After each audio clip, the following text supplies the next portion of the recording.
to Chinnus Taste Buds. ഇന്ന് ഞാൻ Cochin style സവാള ബജിയുടെ റെസിപ്പി ആയിട്ടാണ് വന്നിരിക്കുന്നത്. അപ്പോൾ കൊച്ചിയിലെ ചായക്കടയിൽ കിട്ടുന്ന സവാള ബജിയുടെ അതേ രുചിയിൽ എങ്ങനെ നമുക്ക് വീട്ടിൽ സവാള ബജി തയ്യാറാക്കാമെന്ന് നോക്കാം. അപ്പോൾ റെസിപ്പിയിലേക്ക് കടക്കുന്നതിന് മുമ്പേ തന്നെ എൻ്റെ ചാനൽ ഇതുവരെ സബ്സ്ക്രൈബ് ചെയ്തിട്ടില്ലാത്തവരാണെങ്കിൽ ഒന്ന് സബ്സ്ക്രൈബ് ചെയ്യണം. അതിൻ്റെ കൂടെ ബെല്ലൈക്കണിൽ ഓൾ എന്നൂടെ ക്ലിക്ക് ചെയ്യണം. അപ്പോൾ ഞാൻ വീഡിയോസ് ഇടുമ്പോൾ നിങ്ങൾക്ക് ഉടനെ തന്നെ മെസ്സേജ് വരുള്ളൂ. ഈ സവാള ബജി ഉണ്ടാക്കാൻ വേണ്ടി ഞാനിവിടെ ഒരു ചെറിയ സവാളയാണ് എടുത്തിട്ടുള്ളത്. പിന്നെ കുറച്ച് കറിവേപ്പില, 2 പച്ചമുളക്, ഒരു ചെറിയ പീസ് ഇഞ്ചി ചെറുതായി അരിഞ്ഞത്. ഇതെല്ലാം പൊടിയായിട്ട് തന്നെ അരിഞ്ഞെടുക്കാൻ ശ്രദ്ധിക്കുക. ഇനി ഒരു ബൗളിലേക്ക് നമുക്കിത് ഓരോന്നായിട്ട് ഇട്ട് കൊടുക്കാം. അപ്പോൾ സവാള ബജി ഉണ്ടാക്കുന്നത് നമുക്ക് വൈകുന്നേരത്തേക്കാണ് ഉണ്ടാക്കുന്നതെങ്കിൽ അത് കഴിവതും രാവിലെ തന്നെ ഇത് മിക്സ് ചെയ്ത് വെക്കണം. എന്നാലേ ആ ഒരു കറക്റ്റ് ടെക്സ്ചറിൽ നമുക്ക് സവാള ബജി റെഡിയാക്കാൻ പറ്റുള്ളൂ. ഇത് കുറഞ്ഞത് 6 മണിക്കൂറെങ്കിലും ഇത് മിക്സ് ചെയ്ത് മാറ്റി വെക്കണം. ഇനി ഇതിലേക്ക് 1 കപ്പ് മൈദമാവ് ചേർത്ത് കൊടുക്കാം. ഒരു പാത്രത്തിൽ കറക്റ്റായിട്ടൊന്ന് അളന്നെടുക്കുക. 1 കപ്പ് മൈദക്ക് 1 കപ്പ് കടലമാവും കൂടെ ചേർത്ത് കൊടുക്കാം.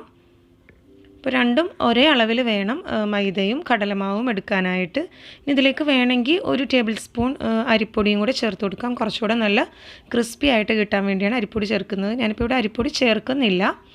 ഇനി ഇതിലേക്ക് ആവശ്യത്തിനുള്ള ഉപ്പ് ചേർത്ത് കൊടുക്കാം. ഞാനിവിടെ ഒരു ടീസ്പൂണോളം ഉപ്പ് ചേർത്ത് കൊടുക്കുന്നുണ്ട്. അപ്പോൾ ഉപ്പ് നോക്കിയിട്ട് ആവശ്യമെങ്കിൽ രണ്ടാമത് വേണമെങ്കിൽ നമുക്ക് ചേർക്കാവുന്നതാണ്. ഇനി ഇതിലേക്ക് 1/2 കപ്പ് വെള്ളം ഒഴിച്ചു കൊടുക്കാം. അപ്പോൾ നമ്മൾ ഏത് കപ്പിലാണോ മൈദയും കടലമാവും എടുത്തിട്ടുള്ളത് അതേ കപ്പിൽ 1/2 കപ്പ് വെള്ളം ഒഴിച്ച് നന്നായിട്ട് കൈകൊണ്ട് തന്നെ നന്നായിട്ട് കുഴച്ച് യോജിപ്പിച്ച് കൊടുക്കുക. അപ്പോൾ സവാളയൊക്കെ ചെറുതായിട്ട് അരിഞ്ഞിട്ടുള്ള സവാളയൊക്കെ ഒന്നുകൂടി ഒന്ന് നന്നായിട്ട് ഞെരടി കുഴച്ചെടുക്കുക. ഇത് ഒരുപാട് വെള്ളം കൂടി പോകാൻ പാടില്ല. ഞാൻ നേരത്തെ പറഞ്ഞ പോലെ 1 കപ്പ് പൊടിയാണ് എടുക്കുന്നതെങ്കിൽ 1/2 കപ്പ് വെള്ളം എന്ന അളവിൽ വേണം എടുക്കാനായിട്ട്. അപ്പോൾ വെള്ളം കുറേശ്ശെ ഒഴിച്ചു കൊടുത്ത് ഈ ഒരു പാകത്തിന് കുഴച്ചെടുക്കണം. ഒരുപാട് ലിക്വിഡ് കൺസിസ്റ്റൻസിയിൽ ആവരുത്. ഞാനിപ്പോൾ ഇവിടെ 1/2 കപ്പ് വെള്ളമേ ഒഴിച്ചിട്ടുള്ളൂ. ഇത് നന്നായിട്ടൊന്ന് എല്ലാ ഭാഗത്തേക്കും നന്നായിട്ട് കുഴച്ച് യോജിപ്പിച്ച് കൊടുക്കുക. കൈകൊണ്ട് കൊടുക്കുന്നത് തന്നെയായിരിക്കും കൂടുതൽ നല്ലത്. അപ്പോൾ ആ ഒരു സോഫ്റ്റ്നെസ് കിട്ടാൻ വേണ്ടി നല്ലതാണ് കൈകൊണ്ട് കൊടുക്കുന്നത്. ഈ ഒരു പാകത്തിന് നമുക്ക് ഈ ബാറ്റർ കുഴച്ച് തയ്യാറാക്കി എടുക്കണം. ഇനി ഇത് നമുക്ക് 6 മണിക്കൂറത്തേക്ക് ഇത് കുഴച്ചത് മാറ്റി വെക്കാം. ഇപ്പോൾ വൈകുന്നേരത്തേക്ക് പൊരിക്കാനാണെങ്കിൽ രാവിലെ കുഴച്ച് വെച്ചിട്ട് വൈകുന്നേരം ഇത് ഫ്രൈ ചെയ്തെടുക്കാവുന്നതാണ്. അപ്പോൾ ഇതിനൊരു 6 മണിക്കൂർ വരെ ഇതൊന്ന് മൂടി വെച്ചിട്ട് നമുക്ക് മാറ്റി വെക്കാം. ഈ കൊച്ചി ഈ ഏരിയയിലേക്കൊക്കെ കിട്ടുന്നത് പോലത്തെ സവാള ബജി വേറെ ഏത് സ്ഥലത്ത് പോയിട്ട് കഴിച്ചിട്ടും അത്ര പെർഫെക്റ്റായിട്ട് കിട്ടാറില്ല. അപ്പോൾ ഇത് 6 മണിക്കൂർ വരെ നമ്മൾ കുഴച്ച് മാറ്റി വെച്ചിട്ടുള്ളതാണ്. ഇനി ഇപ്പോൾ നമുക്ക് ഫ്രൈ ചെയ്യാൻ റെഡി ആയിട്ടുണ്ട്. അപ്പോൾ ഇതിലേക്ക് ഇനി ഫ്രൈ ചെയ്യുന്നതിന് മുമ്പേ തന്നെ കുറച്ച് സോഡാപ്പൊടി, ഒരു 1/2 ടീസ്പൂണ് സോഡാപ്പൊടി നമുക്കിതിലേക്ക് ചേർത്ത് കൊടുക്കാം. ബേക്കിംഗ് സോഡ ഇതിലേക്ക് ചേർത്ത് കൊടുക്കാം. അപ്പോൾ സോഡാപ്പൊടി ആദ്യമേ ചേർക്കരുത്. നമ്മൾ കുഴച്ച് വെക്കുന്ന സമയത്ത് സോഡാപ്പൊടി ചേർക്കരുത്. ഫ്രൈ ചെയ്യുന്നതിന് ഒരു 5 മിനിറ്റ് മുമ്പ് വേണം സോഡാപ്പൊടി ഇതിലേക്ക് ചേർത്ത് ഒന്നുകൂടി ഒന്ന് ഇളക്കി യോജിപ്പിച്ച് കൊടുക്കേണ്ടത്. ഇപ്പോൾ നന്നായിട്ട് ഒരു സ്പൂൺ കൊണ്ട് ഒന്നുകൂടെ നന്നായിട്ട് ഇളക്കി യോജിപ്പിച്ച് കൊടുക്കാം. പിന്നെ നേരത്തെ പറഞ്ഞതുപോലെ 5 മിനിറ്റ് മുമ്പെങ്കിലും ഫ്രൈ ചെയ്യുന്നതിന് 5 മിനിറ്റ് മുമ്പ് വേണം സോഡാപ്പൊടി ഇതിലേക്ക് ചേർത്ത് മിക്സ് ചെയ്ത് കൊടുക്കാനായിട്ട്.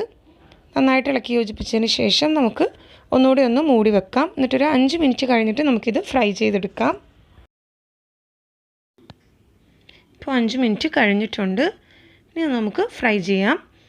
അപ്പോൾ ഞാൻ നേരത്തെ പറഞ്ഞതുപോലെ ഈ ബാറ്റർ നല്ല തിക്ക് കൺസിസ്റ്റൻസിയിൽ വേണം എടുക്കാനായിട്ട്. ഈ ഒരു പാകത്തിന് വേണം നമ്മുടെ ബാറ്റർ ഇരിക്കാനായിട്ട്. ഇതിൽ ഒരുപാട് വെള്ളം ഒഴിച്ച് ലൂസ് ആവരുത്. ഈ ഒരു പാകത്തിന് മാവ് തയ്യാറാക്കി വെക്കുക. ഇനി ഒരു ചീനച്ചട്ടി നന്നായിട്ട് ചൂടായതിന് ശേഷം അതിലേക്ക് ഫ്രൈ ചെയ്യാൻ ആവശ്യത്തിനുള്ള ഓയിൽ ഒഴിച്ചു കൊടുക്കാം.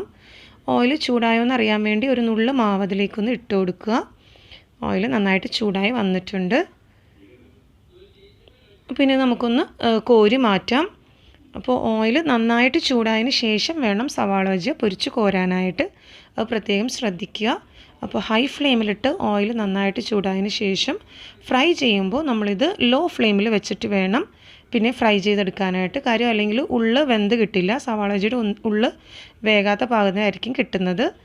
അപ്പോൾ അതുകൊണ്ട് നമുക്ക് ഇനി കൈ ഒന്ന് നനച്ചതിന് ഒരു പാത്രത്തിൽ കുറച്ച് വെള്ളം എടുത്ത് ആദ്യമേ നമ്മുടെ കൈ ഒന്ന് നനച്ച് കൊടുക്കണം.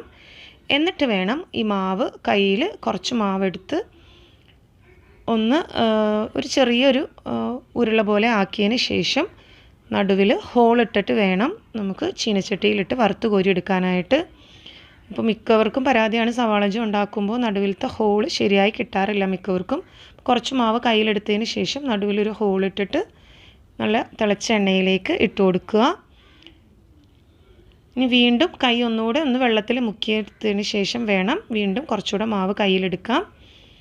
എന്നിട്ടൊന്ന് ഇതേപോലെ ഒന്ന് റോൾ ചെയ്ത് കൊടുത്തതിന് ശേഷം നടുവിൽ ഹോളാക്കി വെക്കുക. എന്നിട്ട് നമുക്ക് എണ്ണയിലേക്ക് ഇട്ട് കൊടുക്കാം. അപ്പോൾ കറക്റ്റായിട്ട് ഇങ്ങനെ ചെയ്താൽ കറക്റ്റ് ടെക്സ്ചറിൽ തന്നെ നമ്മുടെ സവാള ബജ്ജി റെഡിയായി കിട്ടും. നടുവിലത്തെ ഹോളൊക്കെ നല്ല കറക്റ്റായിട്ട് തന്നെ കിട്ടിയിട്ടുണ്ട്. ഇത് ലോ ഫ്ലെയിമിൽ ഇട്ടിട്ട് വേണം കുക്ക് ചെയ്തെടുക്കാനായിട്ട്, അല്ലെങ്കിൽ ഞാൻ നേരത്തെ പറഞ്ഞ പോലെ ഉള്ളു വെന്ത് കിട്ടില്ല. ഇപ്പോൾ രണ്ട് സൈഡും നന്നായിട്ട് ഫ്രൈ ആയി വന്നിട്ടുണ്ട്. നമ്മുടെ സവാള ബജ്ജി നല്ല കറക്റ്റ് പാകത്തിനായി കിട്ടിയിട്ടുണ്ട്. ഇനി നമുക്ക് കോരി മാറ്റാം. ഇപ്പോൾ ഇത് ഞാൻ ചെറിയ ചീനച്ചട്ടി ആയതുകൊണ്ടാണ് 2 എണ്ണം വീതം കോരി ഫ്രൈ ചെയ്തെടുത്തിട്ടുള്ളത്. അപ്പോൾ വലിയ ചീനച്ചട്ടി ആണെങ്കിൽ 3-4 എണ്ണം ഒരുമിച്ചാണെങ്കിൽ നമുക്ക് ഫ്രൈ ചെയ്തെടുക്കാം. ഇനി ബാക്കിയുള്ള മാവും ഇതേപോലെ തന്നെ നമുക്ക് ഫ്രൈ ചെയ്തെടുക്കാം. അപ്പോൾ ഓരോ പ്രാവശ്യവും മാവ് കയ്യിലെടുക്കുമ്പോൾ അതൊന്ന് പ്രത്യേകം ശ്രദ്ധിക്കുക. കയ്യിൽ ഒന്ന് വെള്ളം നനച്ചതിന് ശേഷം വേണം മാവ് കയ്യിലെടുക്കാനായിട്ട്. എന്നിട്ട് നടുവിൽ ഹോള് നമ്മുടെ തള്ളവിരലുകൊണ്ട് നടുവിലൊരു ഹോൾ ഇട്ട് കൊടുത്തതിന് ശേഷം എണ്ണയിലേക്ക് ഇട്ട് കൊടുക്കാം. അപ്പോൾ ഇതേപോലെ തന്നെ ബാക്കിയുള്ള സവാള ബജ്ജികളൊക്കെ നമുക്ക് ഫ്രൈ ചെയ്തെടുക്കാം.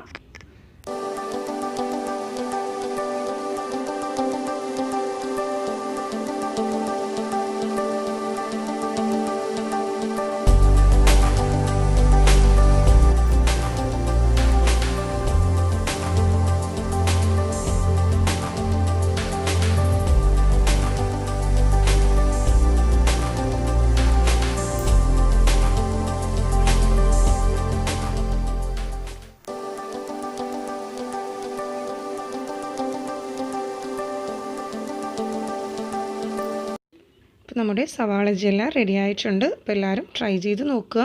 റെസിപ്പി ഇഷ്ടമായെങ്കിൽ ലൈക്ക് ചെയ്യുക, ഷെയർ ചെയ്യുക. കൂടുതൽ വീഡിയോസിന് വേണ്ടി ചാനൽ സബ്സ്ക്രൈബ് ചെയ്യുക. Thanks for watching my channel.